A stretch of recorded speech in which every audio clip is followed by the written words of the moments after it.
नमो सिद्धाणं नमो आयर्याणं नमो वज्रायाणं नमो लोये सर्वसाहोनं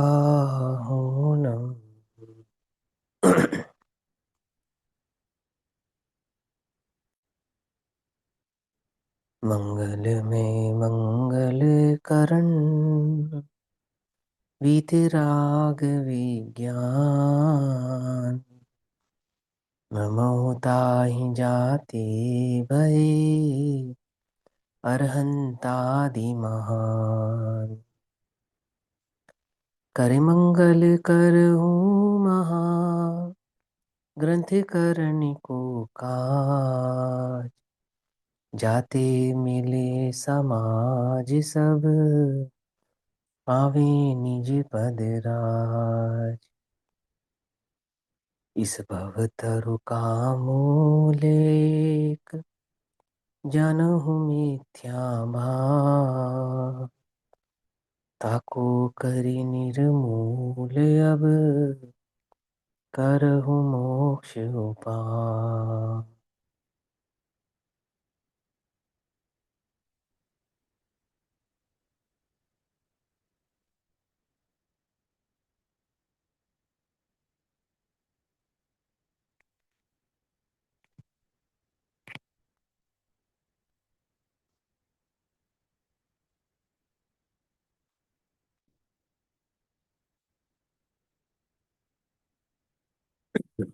हमारे रात्रिकालीन स्वाध्याय का विषय चल रहा है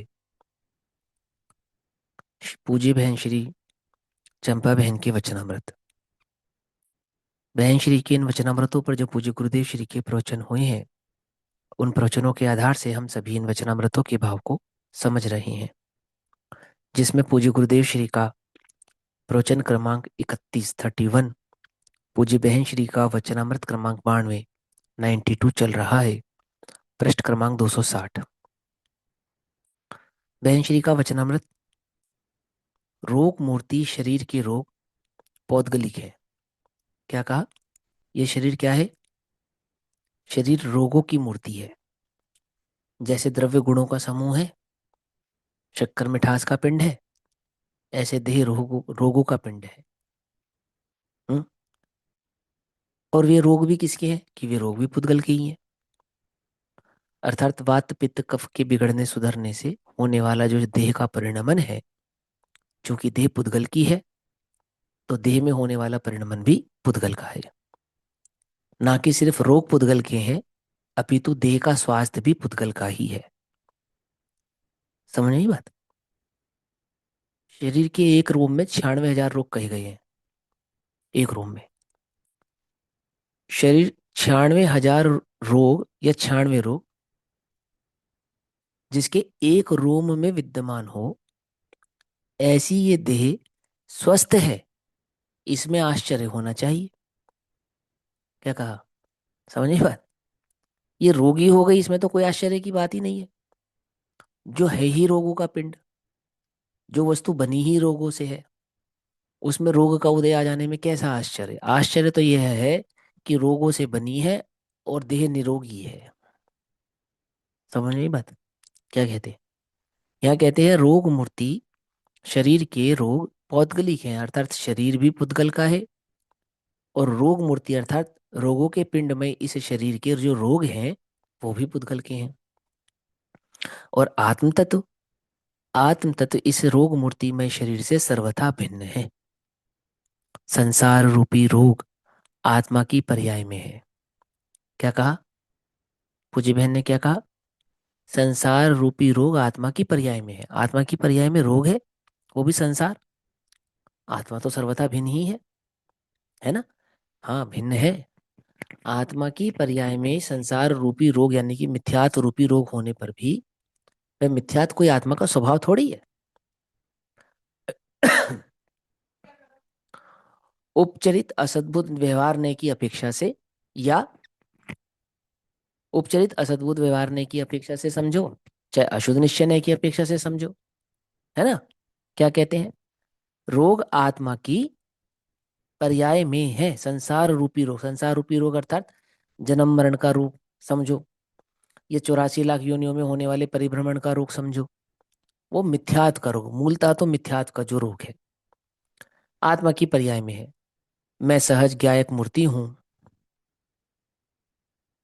ऐसी चैतन्य भावना, यही मनन, यही मंथन, ऐसी ही स्थिर परिणति करने से संसार रोग का नाश होता है, अर्थात मिथ्यात्व का नाश होता है।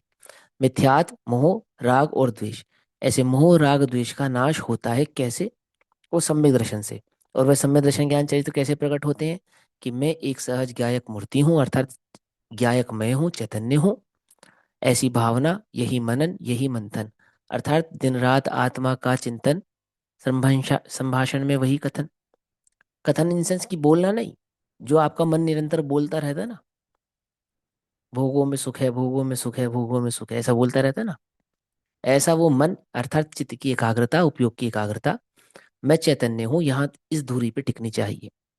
उसका ही चिंतन, उसका ही मनन, है ना, उसी का भाव, उसी का स्वभाव, उसी में अपने उपयोग को तदाद में करना चाहिए। ऐसा करने से क्या होगा?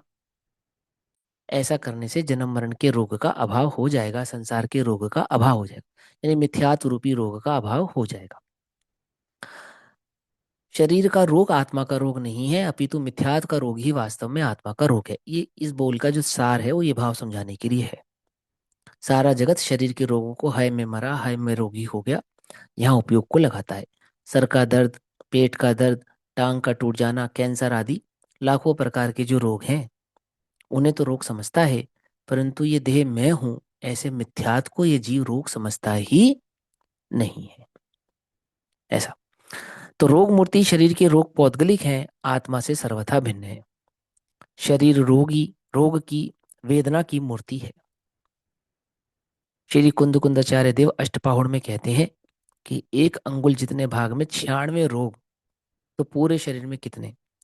एक उंगल के भाग में जब 96 रोग रहते हैं तो पूरे शरीर में कितने रोग रहते होंगे? श्रीमद राजचंद्र ने कहा है कि शरीर वेदना की मूर्ति है। डॉक्टर भी पकड़ नहीं पाते कि शरीर में कौन सा रोग है, वे मात्र अनुमान करके कहते हैं रोग तो पौद्गलिक है, शरीर के हैं, जड़ के रोग आत्मा में है ही नहीं, आत्मा से सर्वथा भिन्न है। कौन से? शरीर में होने वाले रोगों की बात चल रही है। बुखार आए, कैंसर हो, दिल का दौरा पड़े, ये सब शरीर के पुद्गल के जड़ के रोग हैं, पाप पुण्य के अधीन है। हम्म। तो पाप पुण्य के अधीन भी उपचार से कहते हैं, वास्तव में तो जड़ की परिणति है, स्वतंत्र परिणति है। जीव के अच्छे और बुरे लगने की अपेक्षा से उन्हें पाप पुण्य का कहा जाता है, समझे। सर्वथा भिन्न है, रोग आए, कैंसर हो, दिल का दौरा पड़े, वे सब शरीर के पुद्गल के जड़ के रोग हैं। प्रभु वे रोग तेरे नहीं है, तेरे नहीं है, वे रोग तुझ में नहीं है। तू कैसा है? तू तो अशरीरी चैतन्य है ना, अर्थात शरीर से भिन्न ज्ञान स्वभाविक आत्मा है ना, ज्ञान आनंद आदि स्वभावों का पिंड, ऐसा यह भगवान आत्मा शरीर के रोगों से सर्वथा भिन्न है। देह से भिन्न है, देह की परिणति से भिन्न है, और देह के रोगों से भी भिन्न है। कथनचित भिन्न नहीं किंतु सर्वथा भिन्न है ना। याद होगा, आपको पहले भी समझाया है। शरीर से आत्मा सर्वथा भिन्न है, और मिथ्यात्व से, मोह राग द्वेष से, उससे कथनचित भिन्न है। ये अंतर है। शरीर से आत्मा सर्वथा भिन्न है, समस्त पर वस्तुओं से आत्मा, देखो शरीर भी पर और राग भी पर, दोनों को पर के खाते में डालते हैं।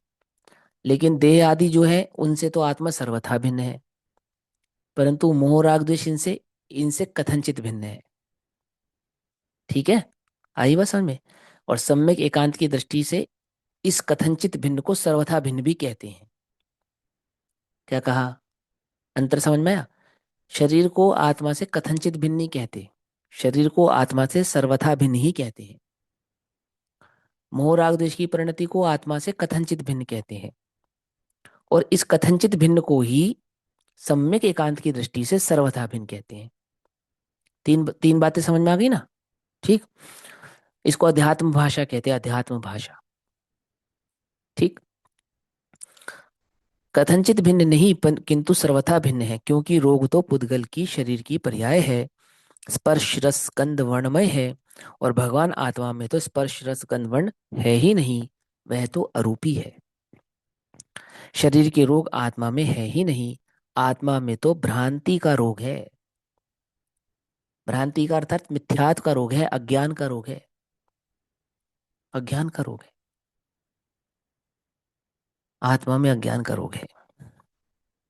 आत्मा पूर्ण ज्ञान एवं अखंड आनंद की मूर्ति, ऐसा ज्ञायक तत्व है, उसकी खबर नहीं है। अर्थात अपने ज्ञायक स्वभाव की खबर नहीं है, यही तो अज्ञान है। अरे अज्ञान नहीं, यही तो रोग है।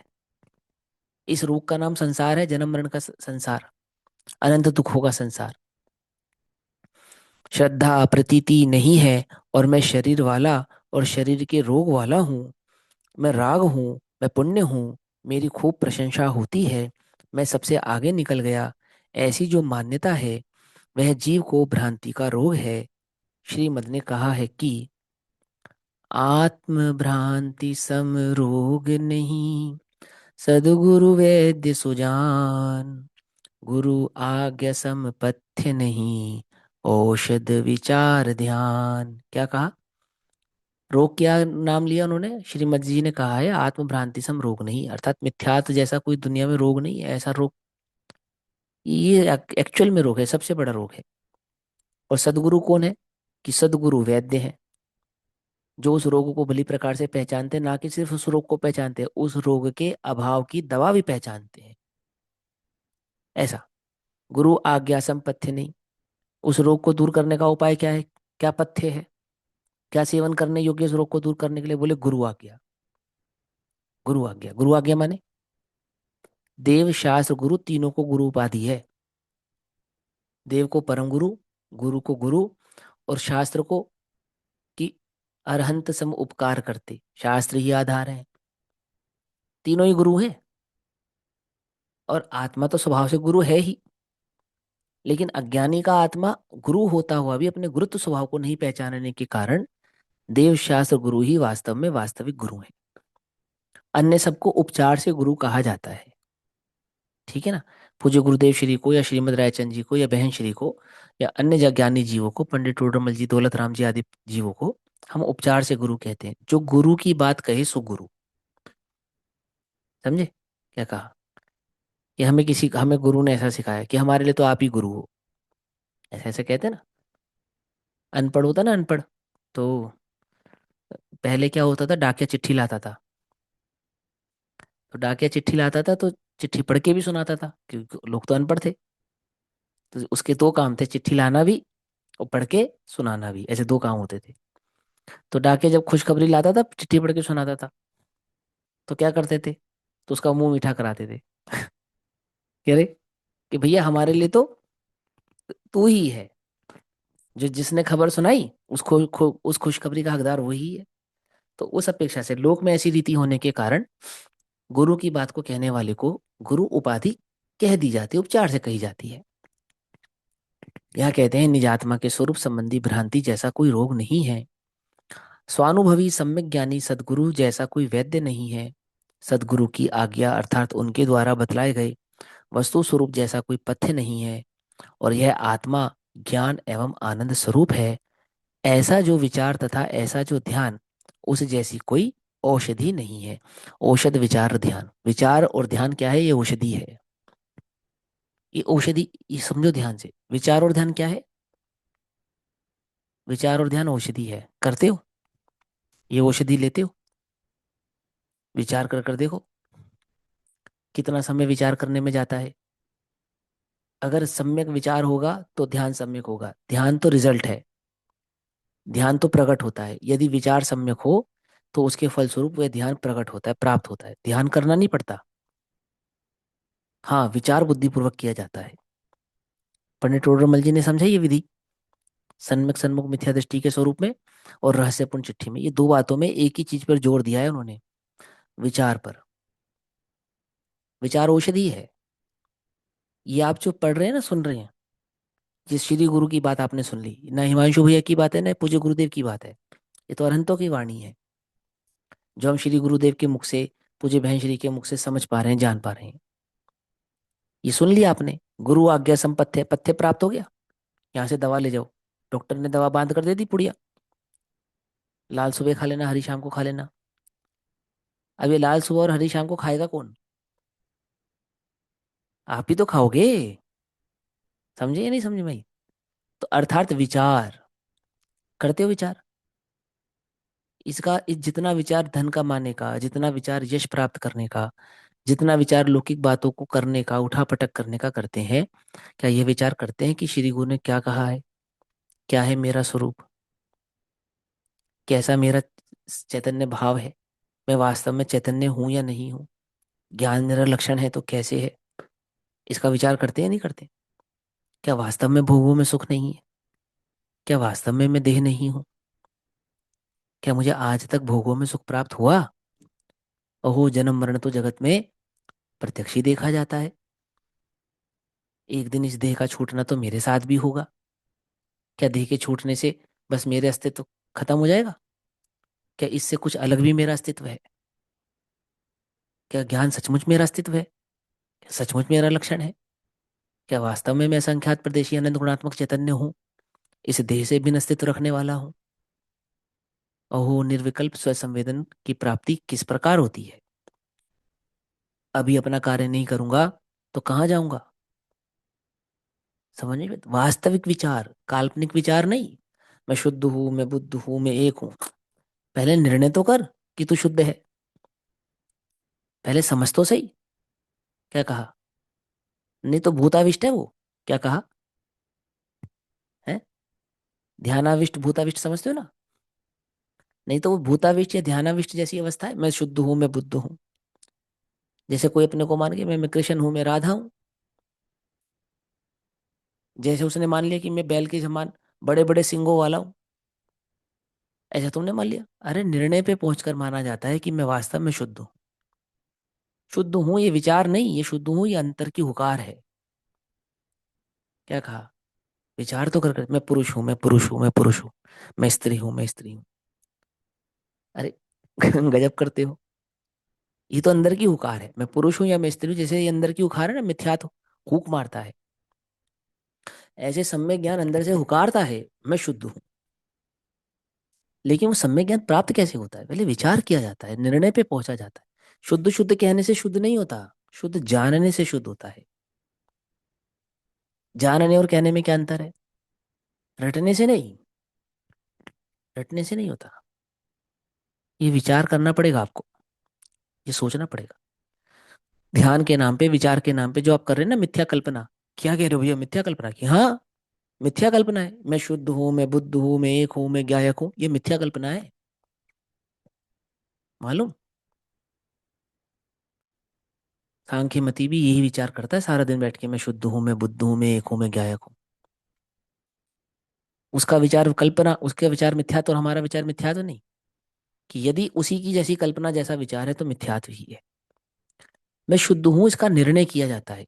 कैसे शुद्ध हूं, किस प्रकार शुद्ध हूं, वास्तव में शुद्ध हूं या नहीं हूं? अभी 4 बोल पहले या 5 बोल पहले ये बात समझाई कि ज्ञानी अपने को शुद्ध मानता हुआ भी पर्याय का विवेक रखता है कि सिद्ध समान शुद्ध होता हुआ भी मैं वास्तव में वर्तमान में शुद्धत्व को भी प्रकट भाव से प्राप्त नहीं किए हुए हूं। ये दो बातें चल रही है ना उसके साथ। कैसे चल रही है?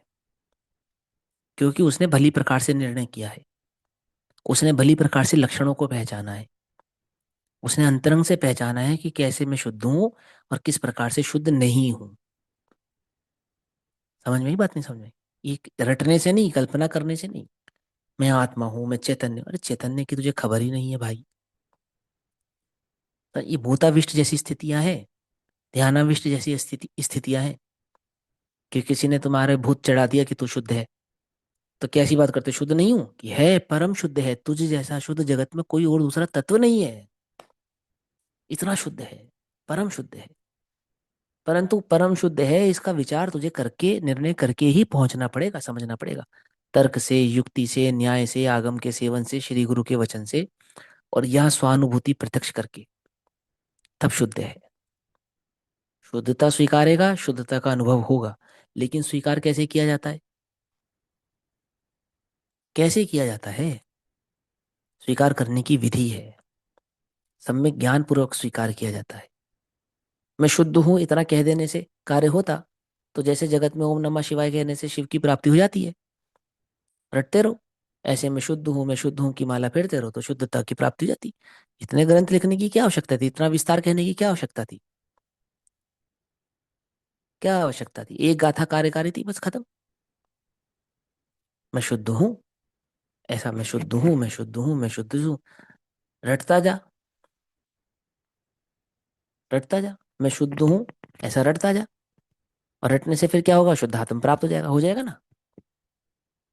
बोलो। रटने से प्राप्त नहीं होता है। आज तक किसी को प्राप्त नहीं हुआ है, रटने से नहीं प्राप्त होता है। उसका निर्णय करने से प्राप्त होता है। समझो, विवेक, तुम्हें को सम्यक ज्ञान प्राप्त हो ना, विवेक, विवेक प्राप्त हो ना, छह उपशम लब्धि। क्यों ये छह उपशम लब्धि की क्यों आवश्यकता है? इसलिए आवश्यकता है, वहां भेद ज्ञान की ज्योति प्रकट होती है। वहां विचार करने की शक्ति प्रकट हुई है। मैं कैसे तो आत्म तत्व हूं और कैसे शरीर नहीं हूं, ये विचार करने की शक्ति प्रकट हुई है।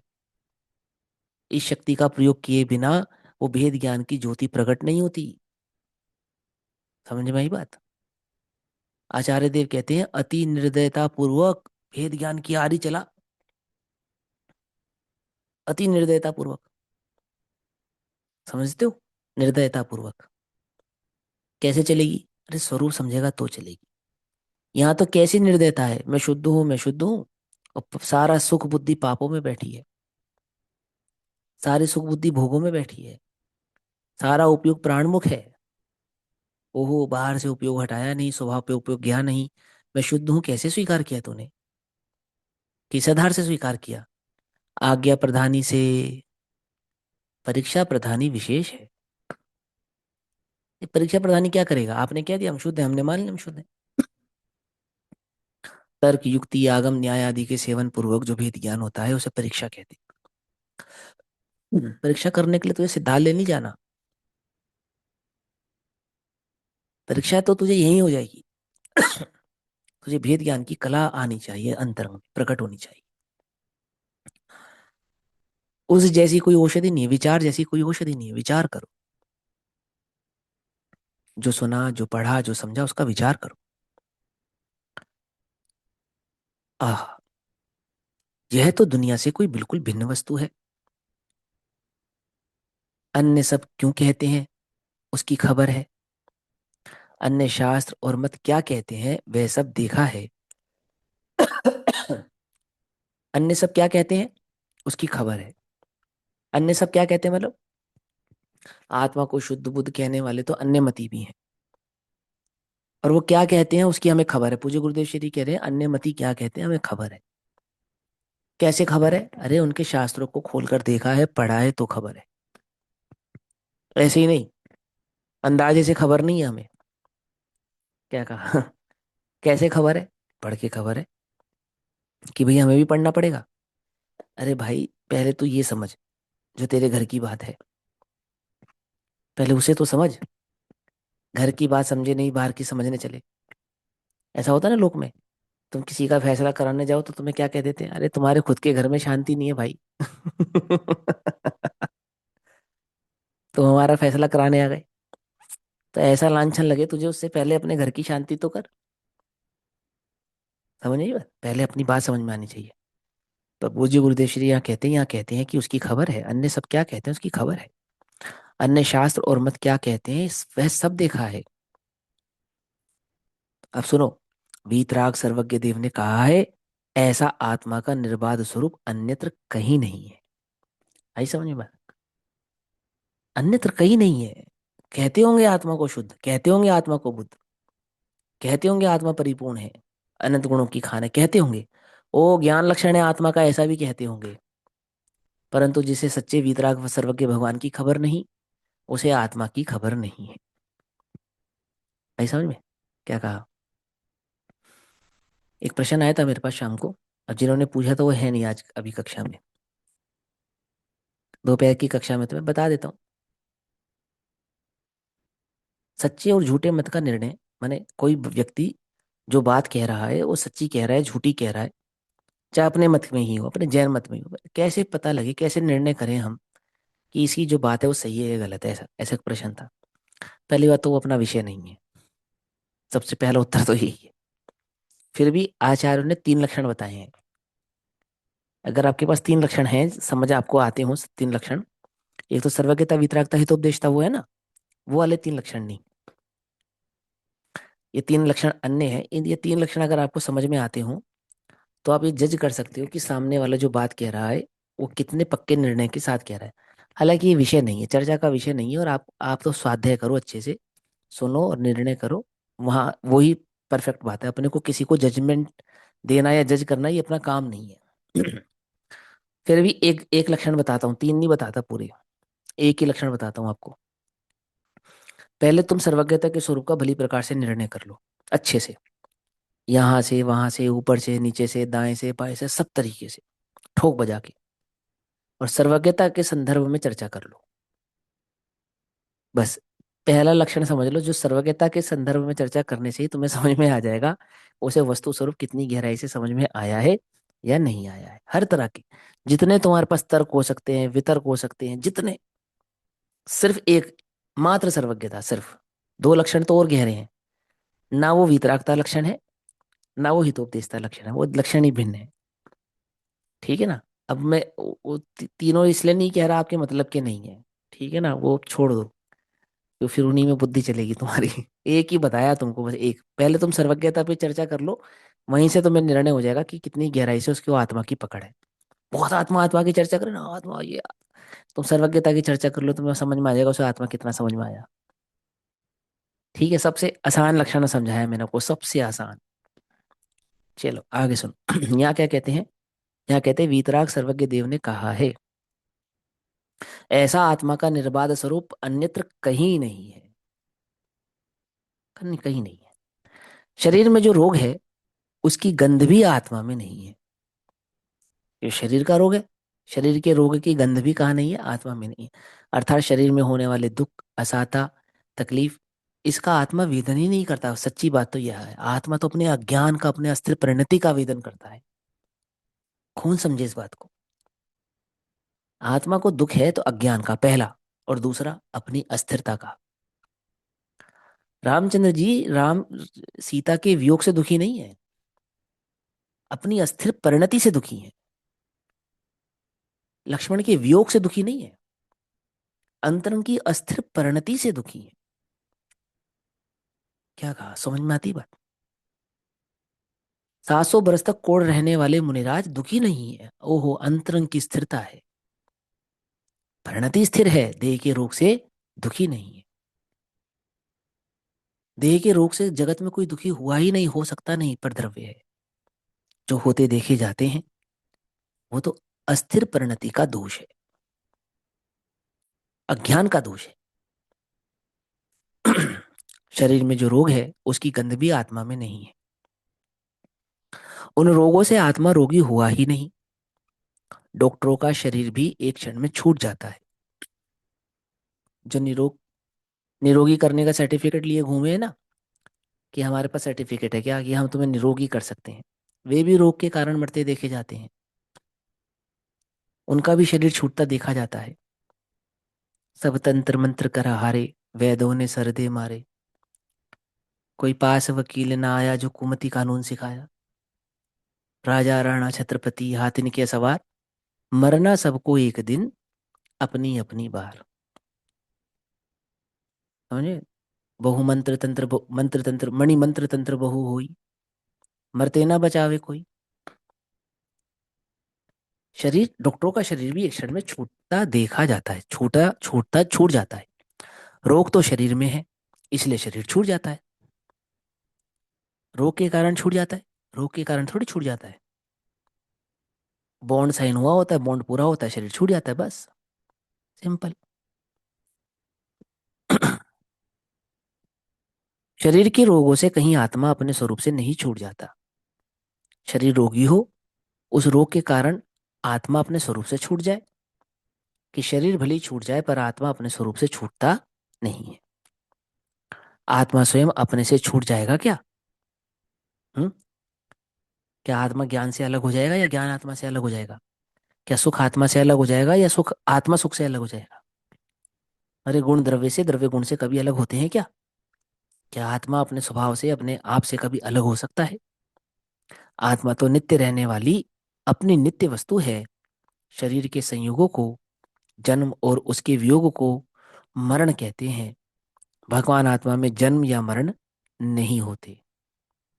शरीर के संयोग का नाम जगत में जन्म और शरीर के वियोग का नाम जगत में मरण है।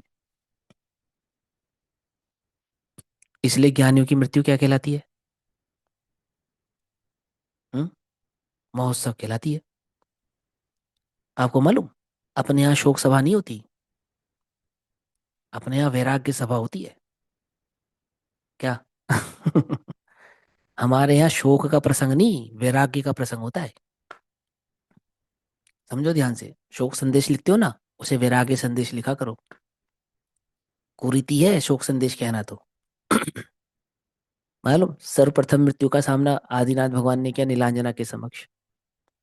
किया ना? आदिनाथ भगवान के समक्ष नीलांजना का देह विलय हो गया। उन्होंने अपने अवधि ज्ञान से जान लिया। फिर क्या हुआ उनको अंतरंग में? शोक प्रकट हुआ है, वैराग्य प्रकट हुआ। वैराग्य, वैराग्य का प्रसंग है। हमें वैराग्य प्रकट नहीं हो रहा, ये शोक की बात है। जो चाहने वाला चला गया, ये शोक की बात नहीं है। समझे? इसमें इसमें दुख नहीं है। दुख तो इस बात का है कि इस संसार के सत्यार्थ स्वभाव को जानकर भी हमें अंतरंग में वैराग्य प्रकट नहीं होता।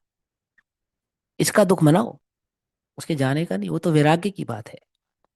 वह तो संसार की अस्थिरता नश्वरता का ज्ञान कराने की बात है, ज्ञान की बात है, बोध की बात है। समझ में आती बात? यहाँ कहते हैं आत्मा तो नित्य रहने वाली अपनी नित्य वस्तु है। शरीर के संयोग को जन्म और उसके वियोग को मरण कहते हैं। भगवान आत्मा में जन्म या मरण नहीं होते। वह तो अंतर में शरीर के रोगों से सर्वथा भिन्न, निरामय, चैतन्य शरीरी, ज्ञानानंद प्रकाश से भरपूर नित्य प्रकाशमान सूर्य है। नित्य प्रकाशमान आत्मा नित्य प्रकाशमान सूर्य है।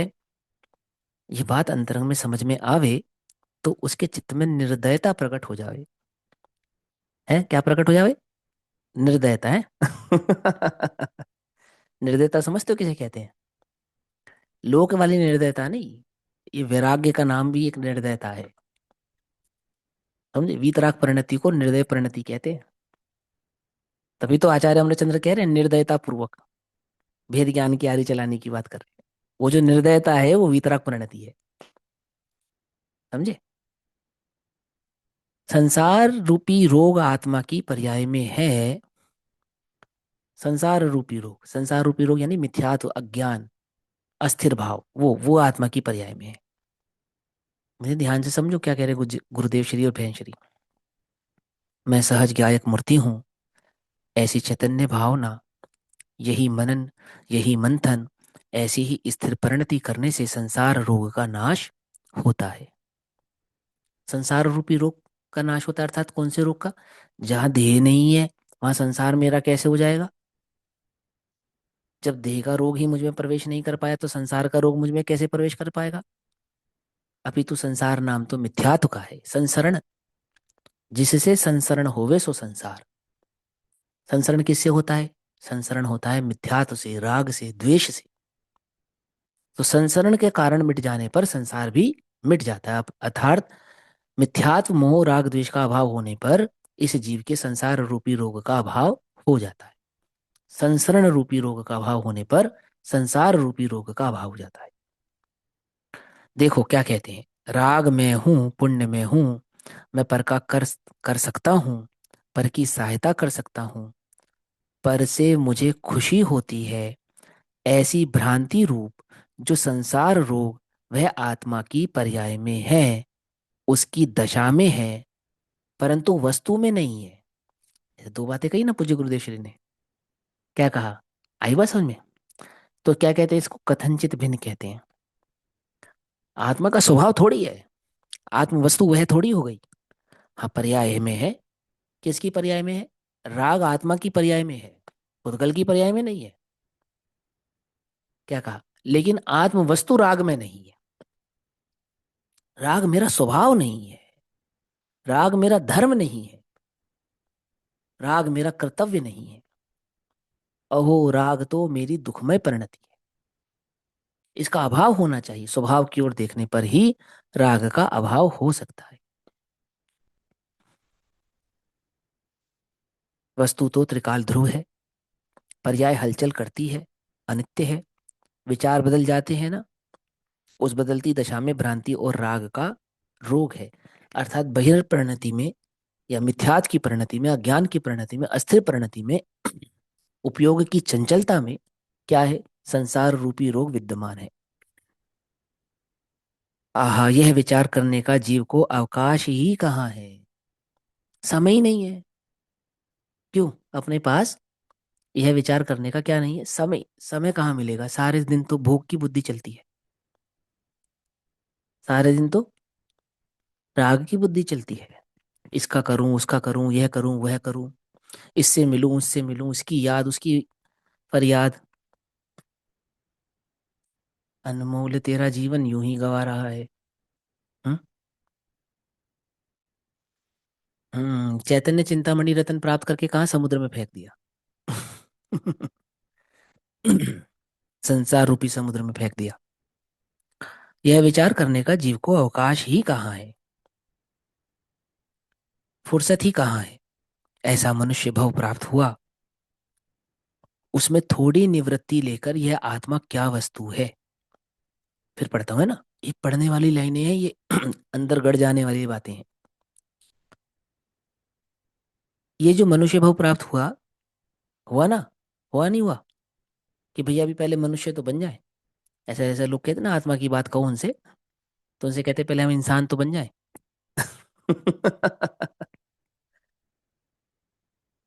ये जो मनुष्य भव प्राप्त हुआ, उसमें थोड़ी निवृत्ति लेकर। निवृत्ति कैसे लेके? निवृत्ति लेकर कि संडे को निवृत्त हो जाते हैं हम। हो जाते हो संडे निवृत्त होते हो? है? निवृत्ति समझते हो किसे कहते हैं? भोग से प्रवृत्ति का छूटना, वो निवृत्ति है। समझे? स्वभाव की प्रवृत्ति होना, वो निवृत्ति है। एक दिन भी तो नहीं छूटती। छोड़ना नहीं चाहता इसलिए नहीं छूटती। जहां सुख है, जहां सुख बुद्धि है, वह प्रवृत्ति कैसे छूटे? यहाँ कहते हैं निवृत्ति ले थोड़ी।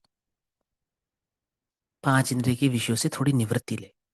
चार कषाय के विषयों से थोड़ी निवृत्ति ले। मान अपमान के विषयों से थोड़ी निवृत्ति ले। सादा साते के विषयों से थोड़ी निवृत्ति ले। मैं नहीं रहूंगा तो इस जगत का क्या होगा, इस विचार से थोड़ी निवृत्ति ले। मैं क्या हूं, इस पे थोड़ा विचार कर।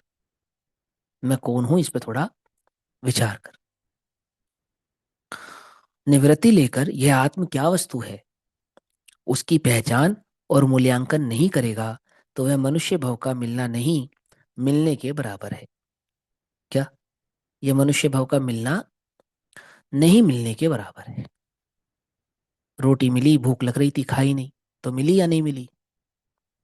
नहीं मिलने के बराबर है। तो लोक में क्या कहावत है? हाथ तो आया मुंह को ना लगा। है ना, ऐसे ही है ना। तो मनुष्य भव भी मिला, जैन कुल भी मिला, क्षयोपशम भी मिला, परंतु प्राप्त क्या किया? प्राप्त कुछ नहीं हुआ। समझ नहीं बात? मनुष्य जाति, मनुष्य जनाति इति मनुष्य, ऐसा शास्त्र में कहा है। अपने ज्ञायक स्वभाव को जाने वह मनुष्य है, और अपने को ना जाने वह पशु के समान है। मालूम इसका क्या मतलब है? जो मनुष्य होने के लिए मनुष्य के करने योग्य कार्यों में ही लगा रहे, वो पशु है। समझे? क्या? दूसरों की सेवा करना है, दान दया दान के कार्य करने हैं, है ना, भूखे को रोटी खिलानी है, नंगे को कपड़ा पहनाना है, इसका ये सुख देना है, उसको वह सुख देना, जो इन्हीं कार्यों में लगा रहे वो पशु है।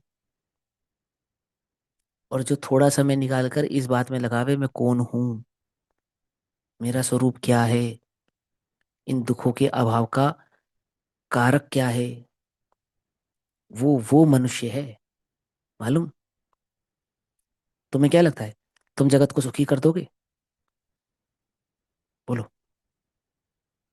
लगता है तुम्हें कर दोगे तुम? किसी के पाप और पुण्य को बदल सकते हो? पुद्गल की परिणति को बदल सकते हो? किसी की कर्म की भाग्य की रेखा बदल सकते हो? कि भैया ऐसे तो लोग कोई दयादान ही नहीं करेंगे, ऐसे तो लोग सेवा ही नहीं करेंगे। तो लोगों की छोड़, अपनी बता। जिसके जितना राग विद्यमान है, जैसा भाव विद्यमान है, जैसी कषाय विद्यमान है, उस रूप परिणत हुए बिना रहेगा ही नहीं। रहता ही नहीं है। आज तक कौन रह गया बोलो? कौन रह गया? सारे जगत को शिक्षा दी जाती है पाप मत करो, तो नहीं करता ना पाप जगत?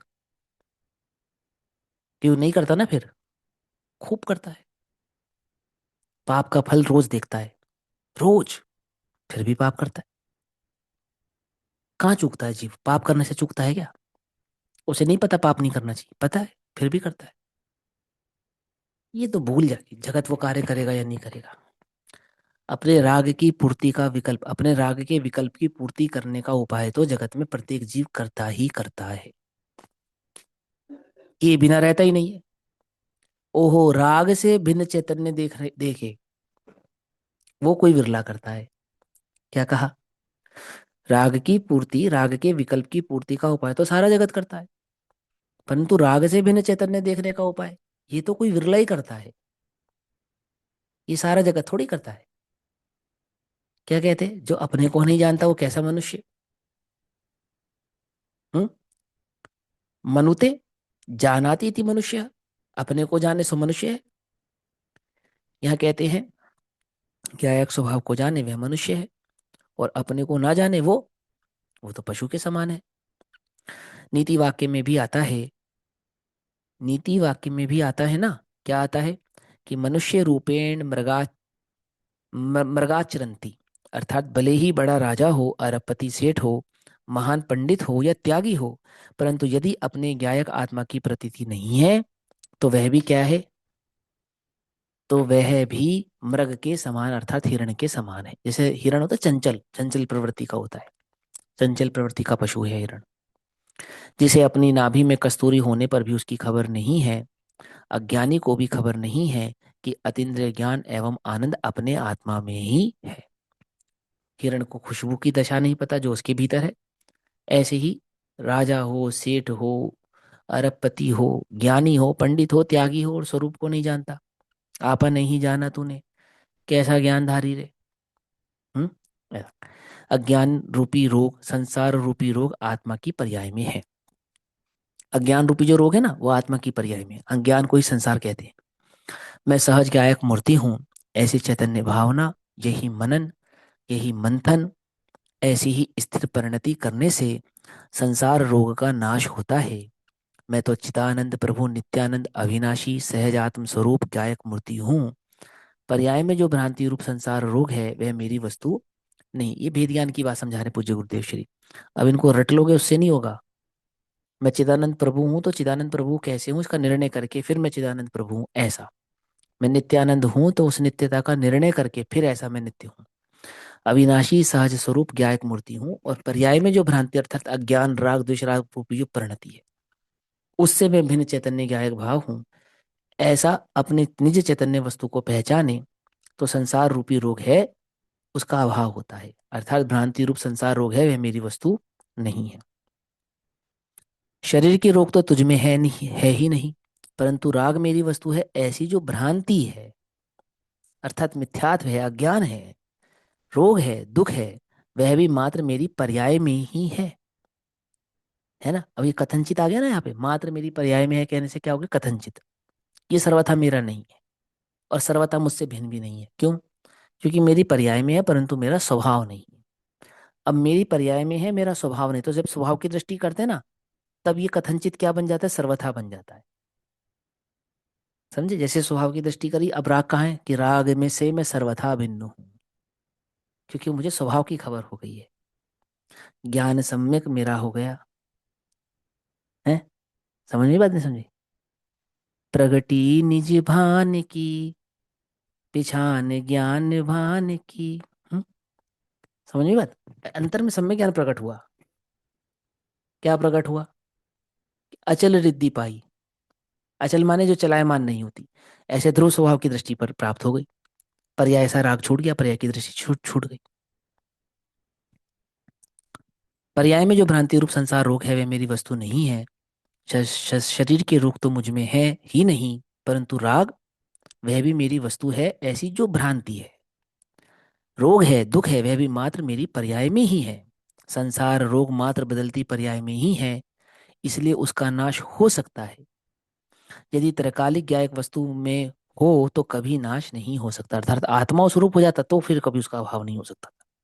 बड़ी सूक्ष्म बात है भाई। मैं तो ज्ञायक स्वभाव हूं, ऐसी चैतन्य भावना अर्थात चैतन्य की अनुभूति। और मैं शुद्ध शुद्ध अत्यंत शुद्ध हूं, ऐसा जो शुद्ध उपयोग, उसका नाम आध्यात्मिक निरोगता और धर्म है। शुद्ध उपयोग यानी आत्मानुभूति भाव। दया दान एवं व्रतादि की क्रिया वह शुभ राग है, वह धर्म नहीं है। ऐसी बात है भाई।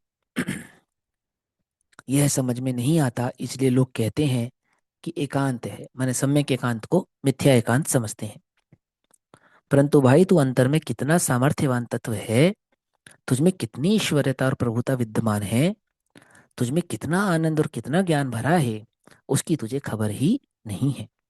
इसलिए तू इस बात को एकांत कहता है। किसको? अपनी प्रभुता को एकांत समझता है, अपनी नित्यता को एकांत समझता है, अपनी पर से निरपेक्षता को एकांत समझता है, अपने ध्रुव स्वभाव को एकांत समझता है। ओहो, वह तो तेरा अनादि निधन स्वभाव है, तुझे उसकी खबर नहीं है, इसलिए तू उसे एकांत समझता है। ये भी नीति वाक्य है, जहां में जितनी बुद्धि है उतनी दे बताए। अब जिसके पास जैसा ज्ञान होगा, जितना ज्ञान होगा, जितनी समझ होगा, उतनी बात करेगा। जब ज्ञान ही नहीं होगा तो बात कैसी करेगा? है ना? स्वरूप की ही खबर नहीं होगी तो कैसी, उससे आप क्या अपेक्षा रखेंगे? ज्ञान की बात की अपेक्षा तो ज्ञानियों से ही रखी जा सकती है, अज्ञानियों से नहीं रखी जा सकती। जितने जितनी बुद्धि है उतनी दे बताए। वाको बुरा ना मानिए, और कहाँ से लाए? हैं? कहाँ से लेकर आएगा? है ना? जो जो विवेक ही जागृत नहीं हुआ तो विवेक की बात कहाँ से लेकर आएगा? अंतरंग में वो भेद ज्ञान भाव प्रकट ही नहीं हुआ, उसकी समझ ही नहीं है, खबर ही नहीं है तो कहाँ से लाएगा? खबर पड़े तो कहे, खबर ही नहीं है। अरे दुनिया पागल है, वह ज्ञानी को पागल कहती है। और ज्ञानी दुनिया को पागल मानते हैं। मैं चैतन्य ज्ञानानंद हूं, ऐसी भावना करना, उसी का मनन करना, उसी का मंथन करना, उसी की निरंतर एकाग्रता करना, अर्थात अपने उपयोग को उसमें तन्मय करना, उसी एकाग्रता रूपी स्थिर परिणति करने से संसार रोग का नाश होता है, अर्थात आत्मा की अनुभूति, अनुभूति पूर्वक शुद्धोपयोग, और शुद्धोपयोग पूर्वक ही संसार का अभाव होता है। ऐसा भ्रांति के रोग का नाश अंतर स्वरूप के आश्रय से होता है।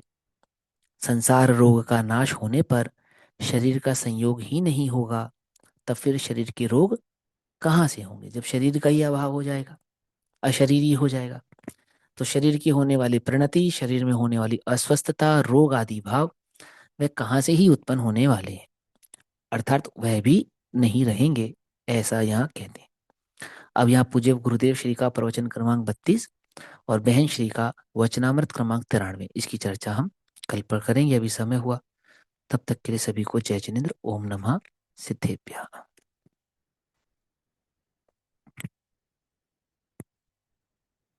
निज निधि निज में बताई, यह अनंत उपकार है, उसके लिए जिनवाणी माँ को वंदना शत बार।